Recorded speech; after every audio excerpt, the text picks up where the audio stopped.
In 1966, the British Army ran a selection course in the Brecon Beacons and rejected more Olympic-level athletes than it accepted. Men who could run a marathon without training, men who'd boxed for their country, men with the kind of raw physical ceiling most humans never touch, washed out in the first week. Meanwhile, a wiry, unremarkable postal clerk from Yorkshire, a man nobody would look at twice in a gym, passed. That's not a fluke. That's happened in some form in almost every Special Forces selection process on Earth for the last 80 years. So here's the real question. If the toughest bodies keep failing and the ordinary ones keep making it through, what is Special Forces selection actually testing for? Because it clearly isn't what we think it is. Let's stack the facts first, because the numbers here are stranger than the myth.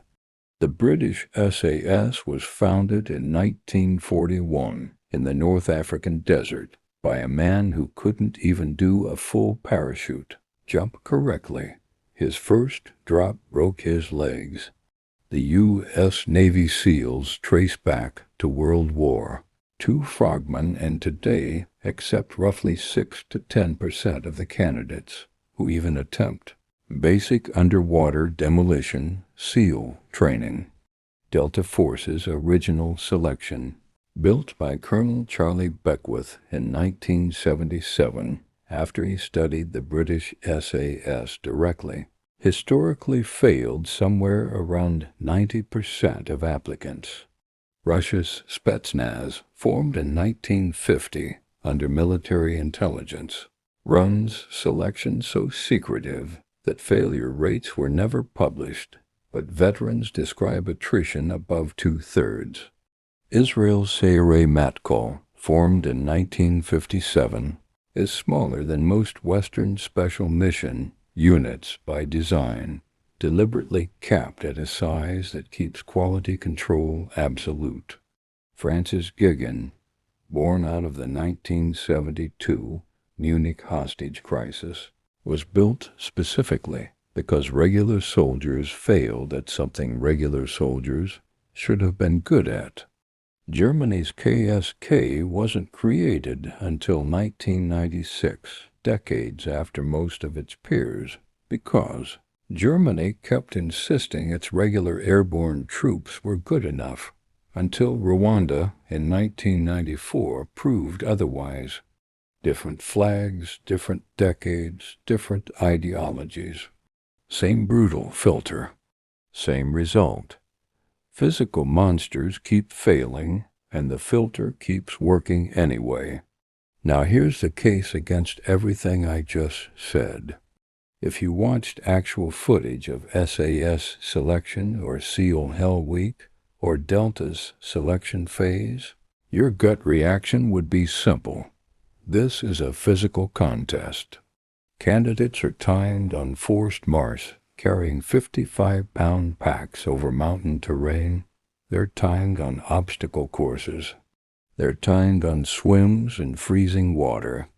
The washout board looks, on paper, exactly like a fitness test with extra suffering bolted on. A skeptical observer watching Hell Week would say, this is just the Olympics with sleep deprivation. The strongest, fastest, most physically durable humans should dominate this. That's what selection looks like it's measuring. And for the first 2 or 3 days, that observer would even seem right. The fittest candidates often lead the pack. Then day 4 happens. This is where it turns. In SEAL Hell Week, instructors don't just push candidates physically, they engineer collapse. Freezing surf immersion, constant noise, sleep cut to 20 minutes at a time, sometimes none at all for 4 straight days. And on day 4, something counterintuitive happens almost every single class. Some of the fittest, strongest, most athletically gifted candidates quit, not because their bodies gave out, Their bodies were fine. They quit because nothing in their life had ever prepared them for a situation where effort didn't produce visible progress, where the finish line kept moving, where being the best at something stopped mattering. Meanwhile, the unremarkable ones, the ones with modest 5,000 times and average pull-up counts, kept walking into the surf. Not because they were tougher, because they'd already decided before they arrived that quitting wasn't a decision they were allowed to make. The instructors call this the will to persist, and it has almost nothing to do with the muscles doing the persisting. But why does that specific trait matter more than fitness? Why would an elite military organization deliberately design a test that filters out its most physically impressive candidates? That's the part worth actually explaining, and it starts with what these units are for. Retired SAS officer and selection instructor Peter Ratcliffe, who ran selection for years, put it in terms that stuck with a lot of people who've studied this. You are not choosing men to win a fight on day one. You are choosing men who will still be making correct decisions on day 19, cold, starving, and alone, when nobody is watching and nobody would ever know if they quietly gave up. That's not a fitness problem. That's a character problem, and fitness tests only accidentally reveal it. Here's the actual mechanism, and it's simpler than people expect once you see it laid out. Special Forces missions are almost never won by whoever is strongest in the moment. They're won by whoever makes the correct decision under maximum stress, minimum information, and zero support.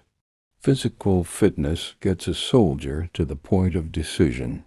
It does not make the decision for him.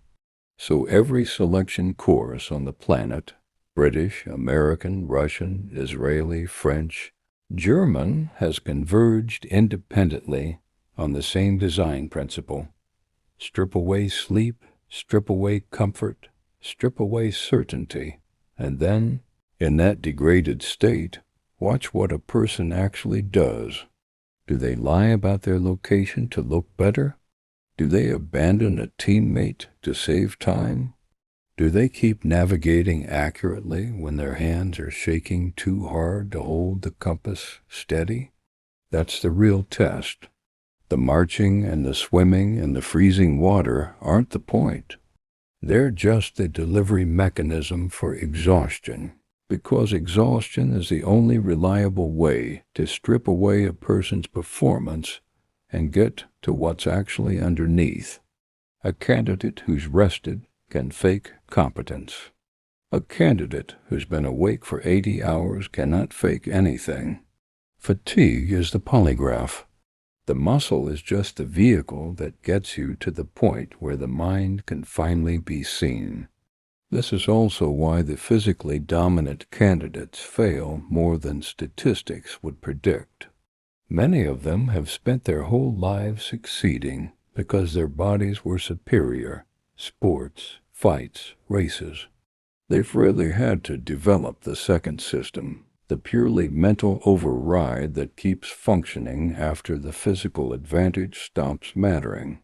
The postal clerk from Yorkshire had never had a physical advantage to lean on in the first place. He'd only ever had the second system. So when selection stripped the physical advantage away from everyone equally, he was already standing on ground he knew. None of this happens in isolation, though the selection filter only works because of what's built around it. Take Delta Force. Beckwith didn't just copy the SAS test. He copied the entire ecosystem, small unit sizes. Instructors who are themselves veteran operators rather than career trainers, and a culture where returning candidates who fail are never mocked, because the organization needs the psychological data selection produced, not a trophy. Compare that to a conventional Army boot camp, which is built around the opposite goal, mass-producing baseline competence in thousands of recruits as fast as possible. Boot camp can't afford a 90% failure rate. It would collapse the Army's ability to field soldiers at all. Special Forces units can afford it because they only need a few hundred operators, not a few 100,000. The brutal attrition rate isn't a flaw in the system. It's the entire point of the system, and it only works because these units are small enough and well-funded enough to throw away 9 candidates to keep one. So go back to that number from the top. Roughly 6 to 10% of SEAL candidates make it through BUS. That statistic sounded, at first, like a filter for the toughest bodies in America. It isn't. It's a filter that's already thrown out most of the toughest bodies in America, on purpose, because toughness of the body was never the trait being measured. That 90+% failure rate isn't proof these programs are hunting for supermen. It's proof they're hunting for something supermen don't automatically have. And that pattern isn't unique to soldiers. Look at any field where performance has to hold up under conditions nobody can simulate in advance. Surgeons in a mass, casualty event, airline pilots in a dual engine failure, wildland firefighters when the wind shifts.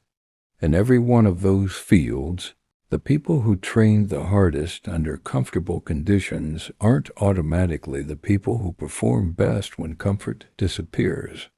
The skill that matters most only shows up once the easy version of the test is over. So the next time you see footage of Special Forces selection, the mud, the freezing surf, the men collapsing on a beach at 3 a.m., don't watch it as a fitness contest. Watch it as an interrogation. The physical suffering isn't the exam.